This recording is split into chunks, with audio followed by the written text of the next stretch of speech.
영상을 시청 및 청취해주시는 모든 분들 안녕하십니까?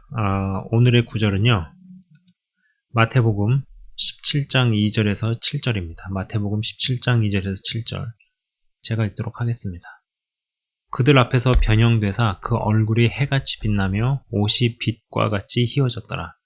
그때 모세와 엘리야가 예수와 더불어 말하는 것이 그들에게 보이거늘 베드로가 예수께 여쭈어 이르되 주여 우리가 여기 있는 것이 좋사오니 만일 주께서 원하시면 내가 여기서 초막 셋을 짓되 하나는 주님을 위하여 하나는 모세를 위하여 하나는 엘리야를 위하여 하리이다. 말할 때에 호련히 빛난 구름이 그들을 덮으며 구름 속에서 소리가 나서 이르시되 이는 내 사랑하는 아들이요 내 기뻐하는 자니 너희는 그의 말을 들으라. 제자들이 듣고 엎드려 심히 두려워하니 예수께서 나와 그들에게 손을 대시며 이르시되 일어나라 두려워하지 말라 하시니 입니다. 자, 유명한 구절입니다. 그죠? 보통 이제 변화산에서의 에피소드라고 이야기를 하기도 하죠. 변화산에서 베드로가 강한 영적 체험을 한 대목입니다. 모세와 엘리야와 예수님이 대화하는 것을 실사로 봅니다.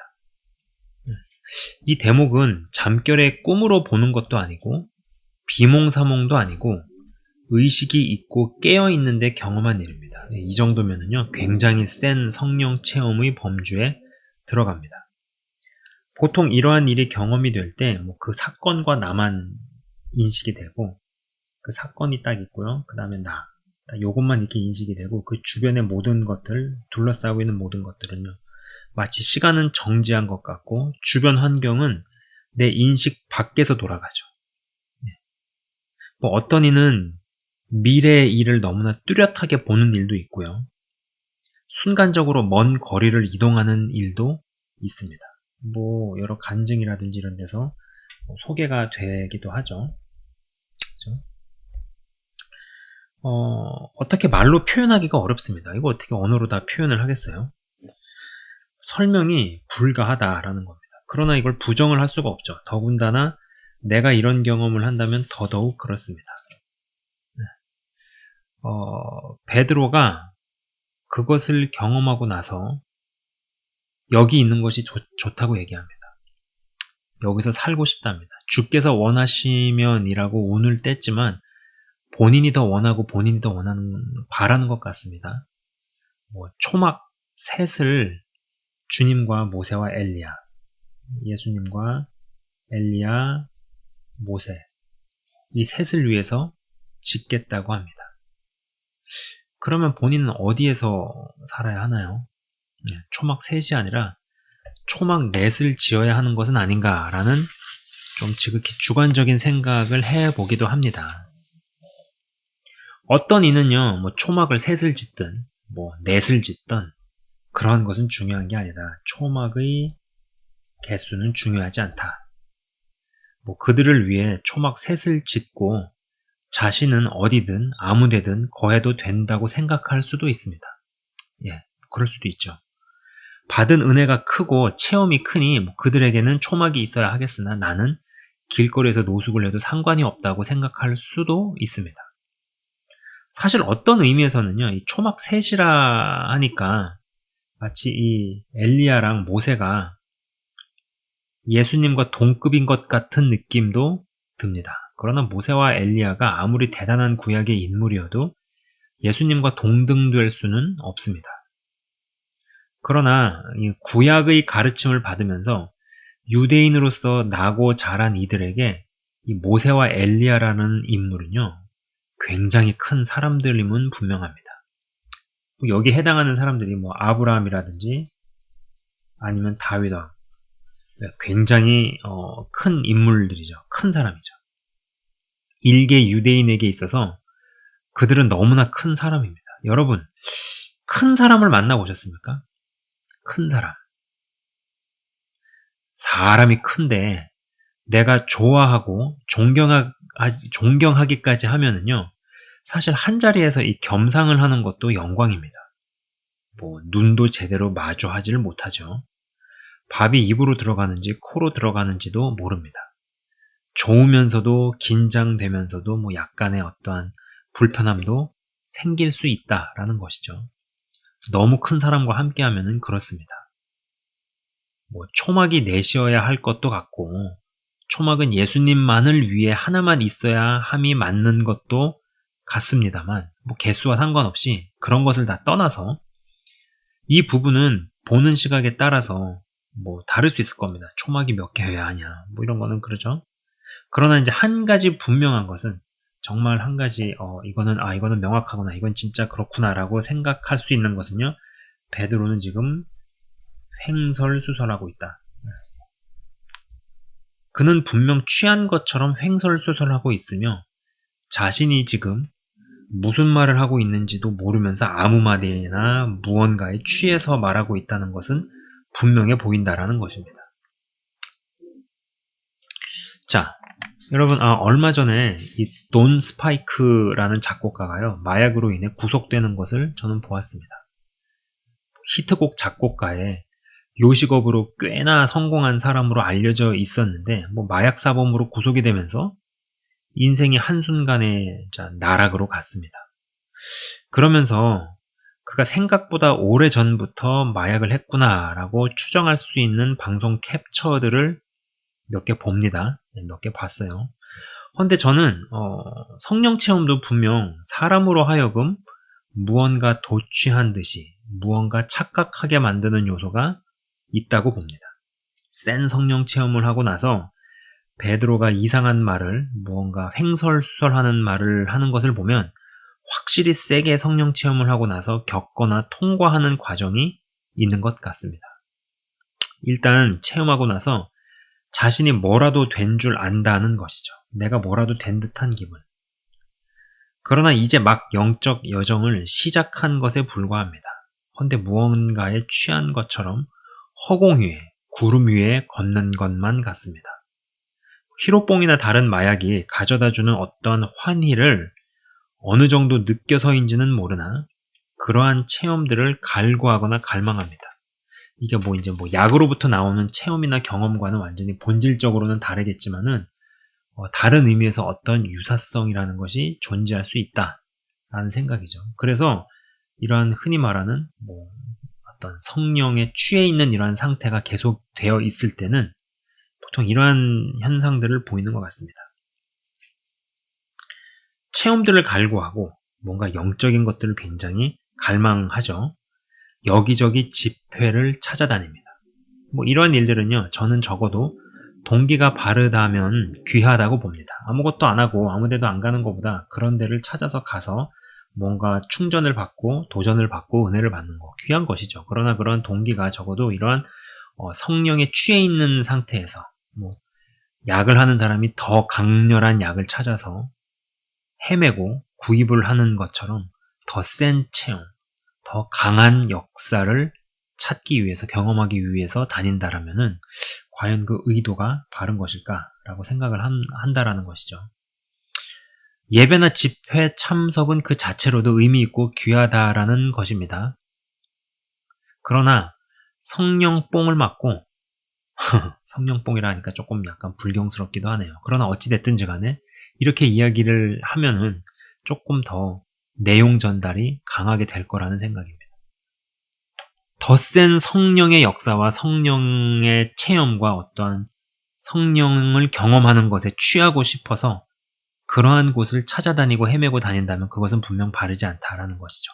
센 능력이 나오는 곳이 영적으로 귀한 곳이라고 생각하기도 합니다. 그리고 하나님의 임재도 자신이 주도적으로 이끌어내려고 한다는 것입니다. 여러분, 처음의 성령 체험은 정말로 나의 어떠함이 진짜 1도 없을 때 예상도 못하고 생각도 못하고 이것을 위해서 기도를 더하고 덜하고의 어떠함이 없을 때 호련히 임했죠. 호련히 임해서 그냥 몸으로 맞아서 경험을 했습니다. 그러나 그 이후에 성령 체험의 어떠한 맛을 보고 나서 더 센 성령 체험, 아까 표현대로라면 더 센 성령 뽕을 찾아 헤맬 때는 사람이 기획을 한다라는 거예요. 의도를 하고 기획을 한다. 그리고 더 기도에 매달리기도 합니다. 그러나 그거대로 정말 무슨 일이 벌어지기라도 한다면 사실 그거야말로 정말 두렵고 무서운 일입니다. 이러한 과정 중에 있을 때 주를 위하여 내가 무엇을 하겠다고 합니다. 그러나 가만 보면 예수님, 이 주님보다도 내가, 나라는 대상과 나라는 존재에 더 힘이 들어가죠. 더 힘이 들어가고 더 강조가 됩니다. 성령뽕에 취한 대표적 증상입니다. 베드로는 주께서 원하시면 내가 여기서 쭉쭉쭉 이야기를 합니다. 그러나 주께서 원하시면은 그냥 핑계이고 껍데기이며 여기서 중심은 철저히 나라는 겁니다. 내가 뭐라도 된 것 같고 나는 특별하고 나를 통해 큰 일이 될 것 같고 되어져야 하고 진행되어야 하고 뭐 이런 것들, 이러한 마음 상태 여기서 나오지를 못하죠. 어떤 단체나 교회를 봅니다. 귀한 일을 하는 것은 알겠어요. 그러나 그 단체와 교회가 엮이면 그 단체로 교회가 깔때기같이 빨려갑니다. 윈윈이 아닌 윈루즈 같이 되는 듯 싶습니다. 교회의 자원들은 계속 빨려가고 흡수되어 가는데 단체만 불려진다, 단체만 부각된다는 생각이 듭니다. 그리고 활발히 그 단체에서 활동하시는 분들은 뭐 뜨겁고 열정적인 건 알겠는데 자신의 컬러에서 톤을 낮추거나 또 다른 어떠한 곳, 가는 곳의 환경이나 분위기에 맞추지 않고 어디를 가도 자신의 톤을 계속 그냥 드러낸다라는 것이죠. 이쯤 되면은 저건 저분들의 특성이라기보다 저 단체의 탑 리더들의 생각과 마인드 그리고 영성이다라는 생각이 듭니다. 어떤 교회는 자신의 교회가 중심이 되고 부각되기 위해 연합 행사를 해도 다른 교회들은 다 들러리로 세웁니다. 결국은 파토가 나죠. 성령 체험에 이게 취해 있으면은 그 취해 있는 기간이 오래될수록 신앙이 좋아 보이고 신앙이 굳세 보이나 예수님보다 내가 크다는 것입니다. 여러분 이게 참 쉬운 일이 아니에요.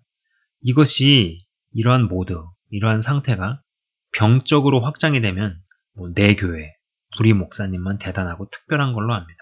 이 정도 되면은요 성령뽕에 의한 부작용입니다. 고쳐지면 좋겠는데 안 고쳐질 수도 있고요. 안 고쳐진 채로 가는 케이스들도 꽤 있는 것 같습니다. 그죠?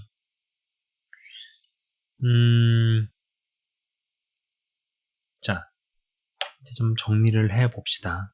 영적 체험이라는 것도요, 어떠한 강렬함이 있고, 그리고 어떠한 또 황홀함도 주기도 합니다.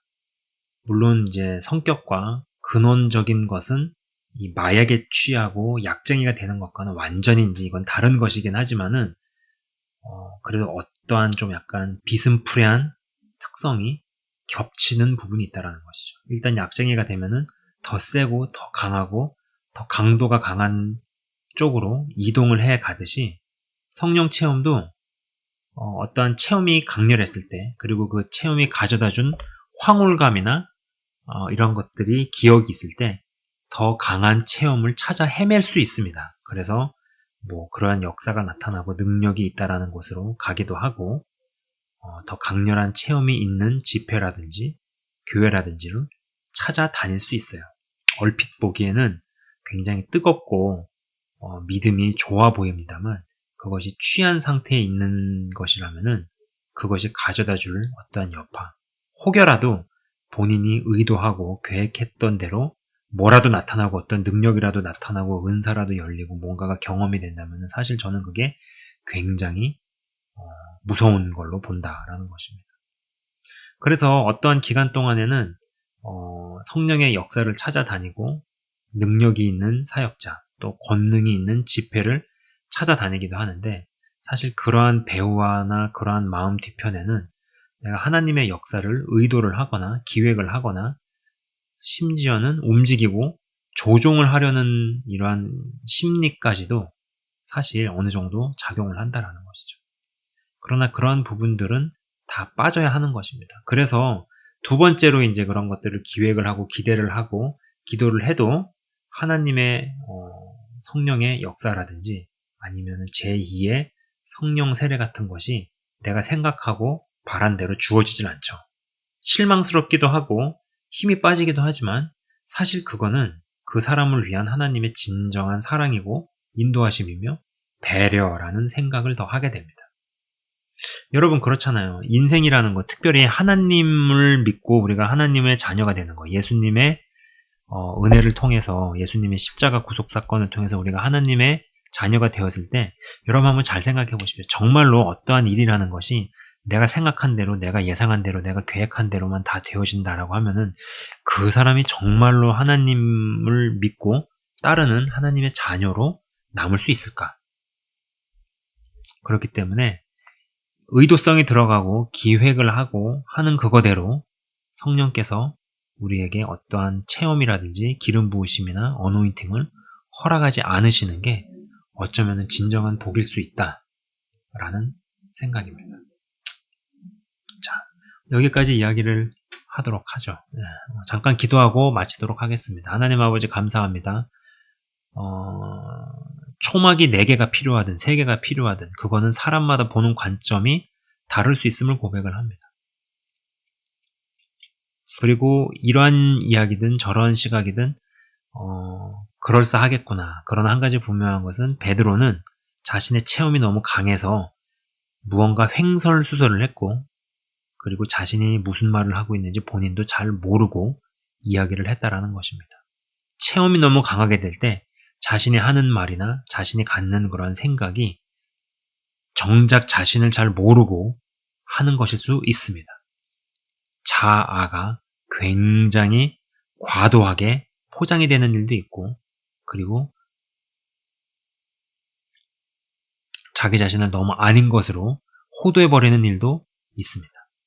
나를 통하여서 큰 일이 될 것처럼, 그리고 위대한 일을 하나님께서 행하실 것처럼 생각이 되기도 합니다. 이러한 저런 과정 가운데서 하나님께서 정말로 나의 어떠함을 다루시고 힘을 빼주심에 감사를 드립니다. 정말로 우리의 의도성, 인간의 어떠함이 아닌 성령님께서 온전히 밀어 제껴주시고 인도하실 때는 분명히 그 근원과 그 상황이 일반적이지 않고 하나님의 그 카이로스의 시간이 임하는 때에는 인간의 이 크로노스의 시간적인 개념과는 다르게 우리에게 어느 시점에 주어지리라 생각합니다. 그러나 더 중요한 것은 그렇지 않다 할지라도 그냥 하루하루에 충실하며 성령과 동행하는 것을 우리에게 가르쳐 주시고 정말로 인도하여 주시기를 간절히 원합니다.